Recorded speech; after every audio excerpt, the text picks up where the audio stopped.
नमस्कार दोस्तों, स्वागत है आपका आपके YouTube चैनल HR जी के बाई अशोक सर पर। तो आप वीडियो को ज़्यादा से ज़्यादा लाइक शेयर व सब्सक्राइब करें। आज का फर्स्ट क्वेश्चन है, हरियाणा में सघन पशु विकास परियोजना की शुरुआत कब हुई थी? तो इसका राइट आंसर होगा बी, 1972 में हुई थी। तो भिवानी में हुई थी सघन पशु विकास परियोजना की शुरुआत। ठीक है। तो हरियाणा में सबसे ज्यादा पशुधन वाला जिला कौन सा है? तो हरियाणा में सबसे ज्यादा पशुधन वाला जिला हिसार है, और सबसे कम पशुधन वाला जिला कौन सा है? पंचकुला है। ठीक है, एक डाटा ये पता होना चाहिए। और सबसे ज्यादा मुर्रा भैंस हरियाणा में कहाँ पर पाई जाती है? जिन जिले में पाई जाती है।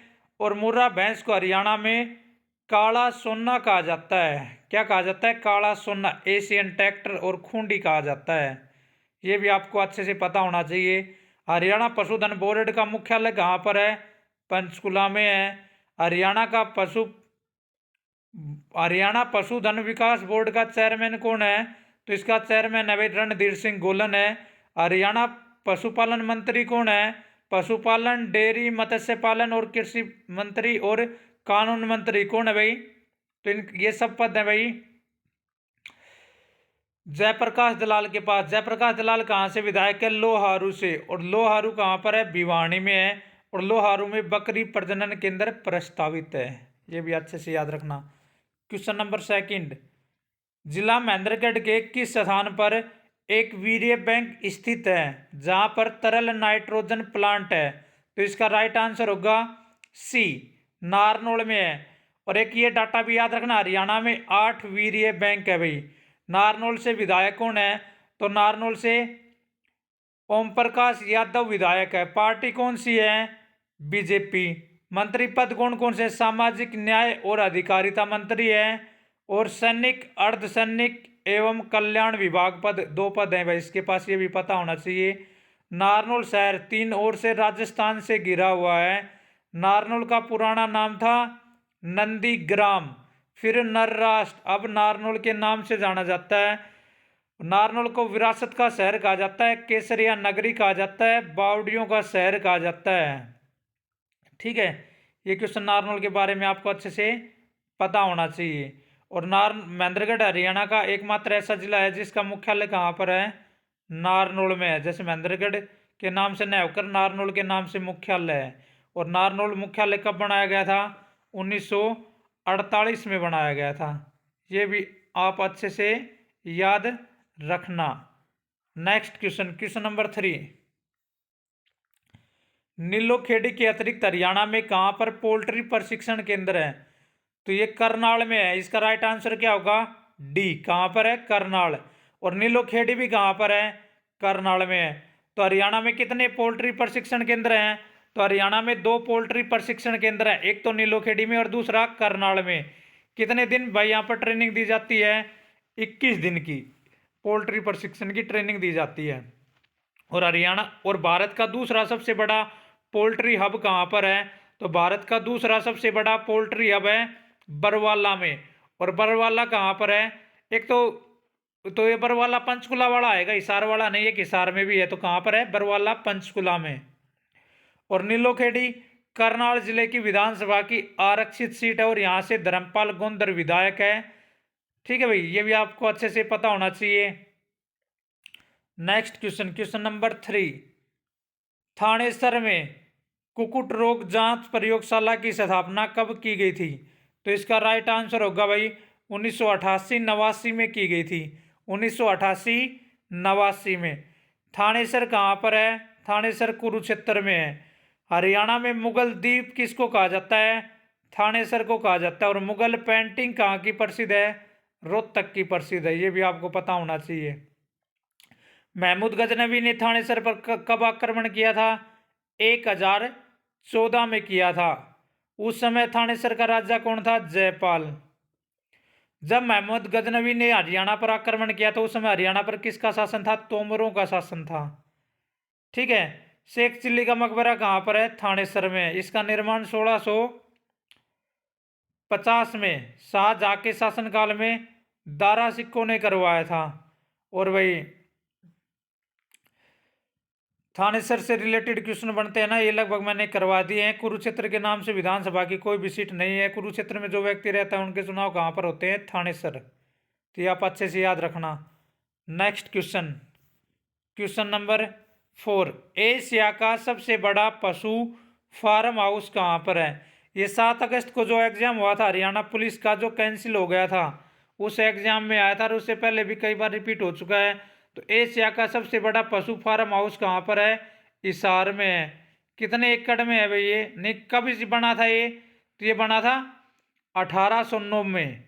कब बनाया गया था? 1809 में। एशिया का सबसे बड़ा फार्म हाउस कहाँ पर है भाई? ये हिसार में है। बहुत इंपॉर्टेंट पर्सन है और ये बार बार एग्जाम में रिपीट होता रहता है, तो आप इसको अच्छे से याद रखना भाई, ठीक है।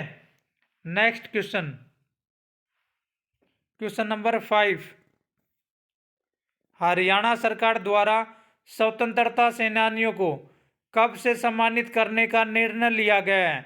तो हरियाणा सरकार ने स्वतंत्रता सेनानियों को कब से सम्मानित करना शुरू किया था? तो इसका राइट आंसर होगा भाई सी, 1981 से सम्मानित करना शुरू किया था, 1981। और 1981 के 2-3 क्वेश्चन और याद रखना भाई, कि हरियाणा में जैसे भिवानी बोर्ड है, भिवानी बोर्ड की स्थापना 1969 में चंडीगढ़ में हुई थी और इसका मुख्यालय 1981 में कहाँ पर कर दिया गया? भिवानी में कर दिया गया। चरखी दादरी सीमेंट फैक्ट्री है, इसका भारत सरकार ने, सीमेंट कॉरपोरेशन ऑफ इंडिया ने 23 जून 1981 में अधिग्रहण कर लिया था, ठीक है। हरियाणा में सबसे ज़्यादा स्वतंत्रता सेनानी कहाँ से हैं? तो लुखी गांव से, और लुखी गांव कहाँ पर है? कोसली रेवाड़ी में है।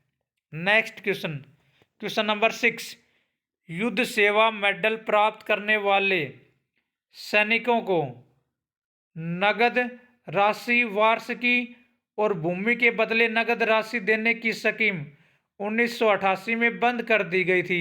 उसे बंसीलाल की सरकार ने दोबारा कब चालू किया?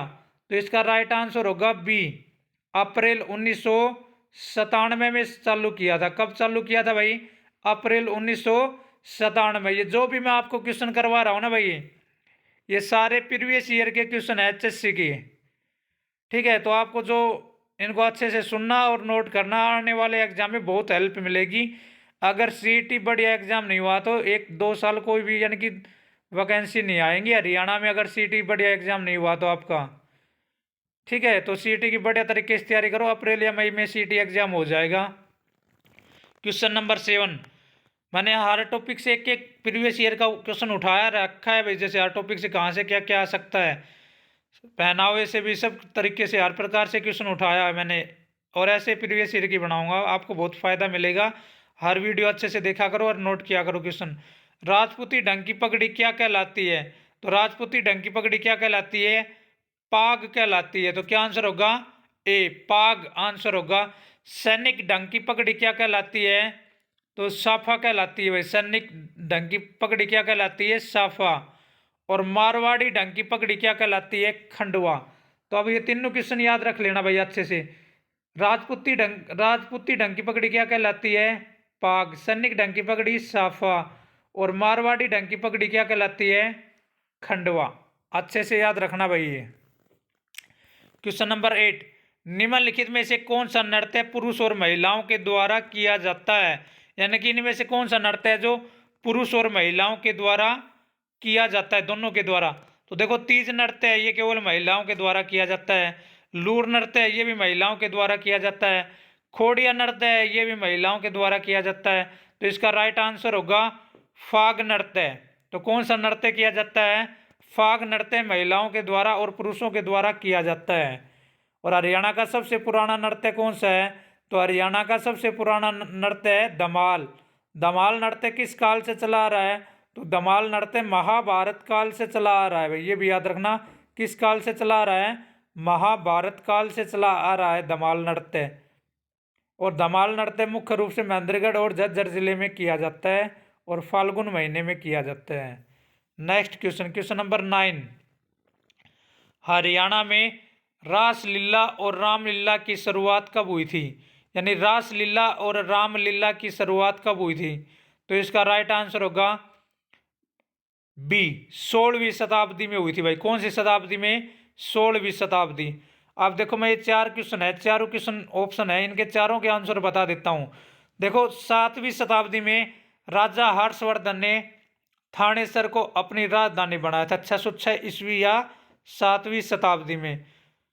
8वीं शताब्दी में तोमर शासकों ने अनंगपुर बांध का निर्माण करवाया था। अनंगपुर बांध कहाँ पर है? फरीदाबाद में, यमुना नदी पर है। ठीक है। 10वीं शताब्दी में तोमर राजा अनंगपाल द्वितीय ने सूरजकुंड का निर्माण करवाया था। सूरजकुंड कहाँ पर है? फरीदाबाद में है। ठीक है, ये क्वेश्चन भी अच्छे से याद रखना भाई, चारों क्वेश्चन अच्छे से याद रखना। हरियाणा में रासलीला और रामलीला की शुरुआत 16वीं शताब्दी में, हर्षवर्धन ने थानेसर को 7वीं शताब्दी में, और भाई अनंगपुर बांध का निर्माण 8वीं शताब्दी में, और सूरजकुंड का निर्माण 10वीं शताब्दी में। नेक्स्ट क्वेश्चन, दिल्ली का लोह द्वार किसे कहा जाता है? तो इसका राइट आंसर होगा बल्लभगढ़। और बल्लभगढ़ कहाँ पर है? फरीदाबाद। भाई यहाँ का जो शासक था ना, राजा नाहर सिंह, जब तक जिंदा था अंग्रेजों को दिल्ली में घुसने नहीं दिया, जिस कारण इसको क्या कहा जाता है? दिल्ली का लोह द्वार कहा जाता है। ठीक है, ये याद रखना। अगर एग्जाम में आ जाए कि हरियाणा का प्रवेश द्वार किसको कहा जाता है, तो हरियाणा का प्रवेश द्वार कहा जाता है बहादुरगढ़ को। और बहादुरगढ़ कहाँ पर है? झज्जर में है। ठीक है। और एग्जाम में जैसे सल्तनत काल में हरियाणा का प्रवेश द्वार किसको कहा जाता था, तो सल्तनत काल में हरियाणा का प्रवेश द्वार तरावड़ी को कहा जाता था। तरावड़ी कहाँ पर है? करनाल में है। ठीक है, ये भी अच्छे से याद रखना। तरावड़ी में सबसे ज्यादा बासमती चावल होता है हरियाणा में। नेक्स्ट क्वेश्चन, क्वेश्चन नंबर 11, निम्नलिखित में से किस दरगाह पर श्रद्धालुओं द्वारा माथा टेकने पर अजमेर के ख्वाजा का उर्स पूरा होता है? तो इसका राइट आंसर होगा बू अली कलंदर शाह की दरगाह। और ये बू अली कलंदर शाह की दरगाह कहाँ पर है? पानीपत में है। तो ये अच्छे से याद रखना, बू अली कलंदर शाह की दरगाह कहाँ पर है? पानीपत में है।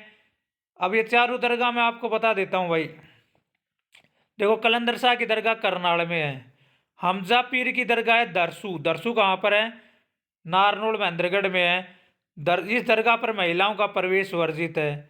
पीर जमाला की दरगाह कहाँ पर? एक गोहाना सोनीपत में है। तो चारों दरगाहों के बारे में मैंने आपको बता दिया है, चारों इंपॉर्टेंट है पेपर के हिसाब से।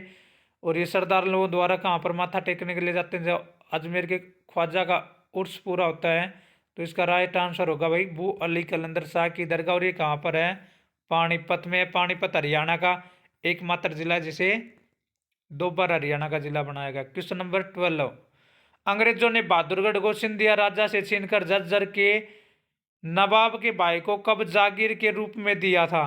तो इसका राइट आंसर होगा 1803। ठीक है भाई, अंग्रेजों ने बहादुरगढ़ कहाँ पर है? झज्जर।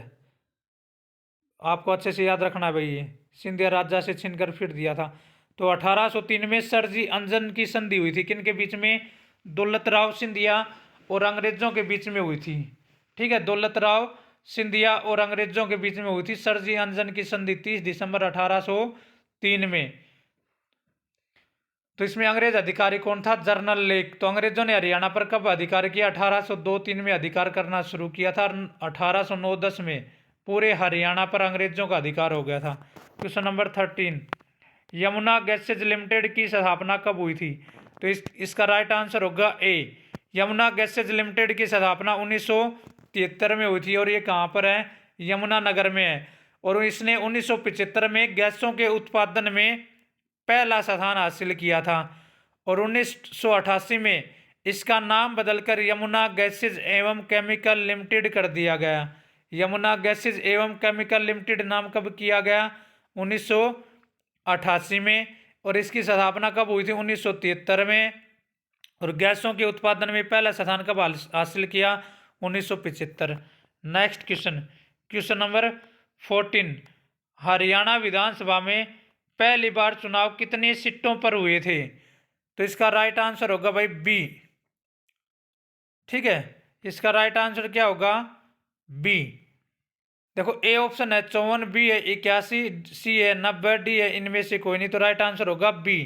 81 सीटों पर हुए थे। हरियाणा विधानसभा के पहली बार चुनाव कब हुए थे? तो हरियाणा विधानसभा के पहली बार चुनाव हुए थे 1967 में, और 1967 में हरियाणा विधानसभा की सीटें बढ़ाकर कितनी कर दी गई थी?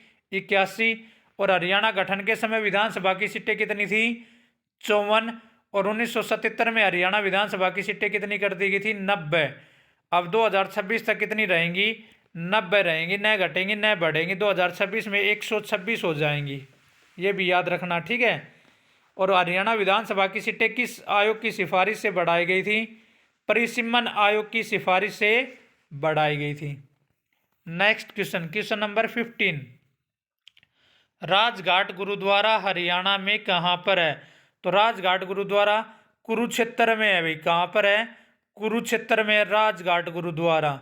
अब देखो सबसे ज्यादा गुरुद्वारे कहाँ पर हैं? तो हरियाणा में सबसे ज्यादा गुरुद्वारे अंबाला में है। और गुरुद्वारों की नगरी किसको कहा जाता है? कैथल को कहा जाता है। गुरुद्वारों की नगरी कैथल को कहा जाता है। सबसे ज्यादा गुरुद्वारे कहाँ पर हैं? अंबाला में है। ये क्वेश्चन भी आप अच्छे से याद रखना भाई। Next question, question number 16। Haryana गठन के समय कितने जिले थे? नॉर्मल क्वेश्चन है लेकिन एग्जाम में बार बार आता है। हरियाणा गठन के समय 7 जिले थे। वर्तमान में कितने जिले हैं? वर्तमान में 22 जिले हैं। दोनों क्वेश्चन बहुत इंपॉर्टेंट है। 22वां जिला कौन सा बना? चरखी दादरी। किससे अलग होकर बना? भिवानी। कब बना? 1 दिसंबर 2016।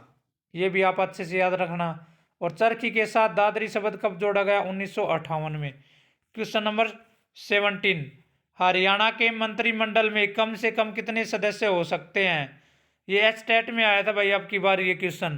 तो इसका राइट आंसर होगा बी, 12। हरियाणा के मंत्रिमंडल में कम से कम 12 सदस्य रह सकते हैं। ऐसे भी आ सकता है ज्यादा से ज्यादा कितने? तो 13 या 14, ये भी याद रखना। वर्तमान में कितने हैं? 14। तो आपको ये भी याद रखना है कि भाई कुल सीटों का कितना परसेंट हरियाणा में मंत्री बन सकता है? तो कुल सीटों का 15% हरियाणा में मंत्री बन सकता है। तो 90 का 15% निकालोगे 13.5 बनेगा। तो 13 या 14 मंत्री बन सकते हैं हरियाणा में। Next question, question number 18। Haryana गठन के समय कौन सी लोकसभा थी? यानी कि जब हरियाणा का गठन हुआ, जब कौन सी लोकसभा चल रही थी भारत में? तो इसका राइट आंसर होगा सी, तीसरी लोकसभा चल रही थी। वर्तमान में कौन सी लोकसभा चल रही है? तो वर्तमान में चल रही है भाई 17वीं लोकसभा। या ऐसे ही पूछ सकता है हरियाणा गठन के समय लोकसभा का अध्यक्ष कौन था? तो हरियाणा गठन के समय लोकसभा का अध्यक्ष था हुकम सिंह। ये क्वेश्चन भी आपको अच्छे से याद रखना है। Question number 19। वर्तमान में हरियाणा का वित्त मंत्री कौन है? तो इसका राइट आंसर होगा ए, मनोहर लाल खट्टर। हरियाणा का मुख्यमंत्री हरियाणा का क्या है? वित्त मंत्री। और मनोहर लाल खट्टर हरियाणा का पहला मुख्यमंत्री है जिसने 2020-21 का हरियाणा का पहला बजट पेश किया। यानी कि इसके पहले ये वित्त मंत्री अलग होता था, लेकिन अब की बार 14वीं विधानसभा में मुख्यमंत्री ने अपने पास रखा ये पद। तो मनोहर लाल खट्टर कहाँ से विधायक है?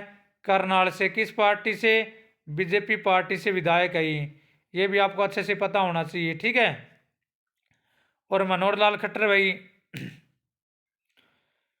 का जन्म कब हुआ था? तो 5 मई 1954 में निडाना खास रोहतक में हुआ था। और करनाल से वर्तमान में विधायक है ये, जिस कारण करनाल को हरियाणा की सीएम सिटी कहा जाता है। Next question, question number 20। वर्तमान में हरियाणा का मुख्य सचिव कौन है? तो इसका राइट आंसर होगा बी, संजीव कौशल। और संजीव कौशल 35वें नंबर का हरियाणा का मुख्य सचिव है। तो आपके एग्जाम में आ जाए हरियाणा का पहला मुख्य सचिव कौन था? तो हरियाणा का पहला मुख्य सचिव था किशन स्वरूप, ठीक है। वर्तमान में संजीव कौशल है। हरियाणा की पहली महिला मुख्य सचिव कौन थी? मीनाक्षी चौधरी। और संजीव कौशल कौन से नंबर का मुख्य सचिव है? तो ये भाई 35वें नंबर का है। और पंजाब हरियाणा हाईकोर्ट का मुख्य न्यायाधीश रविशंकर झा है, वो भी कौन से नंबर का है? 35 नंबर का है। तो thank you for watching our video. कैसी लगी हमारी वीडियो कमेंट्स बॉक्स में बताएं कमेंट्स करके। और इसकी पीडीएफ आपको हमारे Telegram group HR GK by Ashok sir पर मिल जाएगी। तो वहाँ से आप इसकी पीडीएफ डाउनलोड कर सकते हो आंसर के साथ। मैंने आंसर लगा रखे हैं, ठीक है भाई।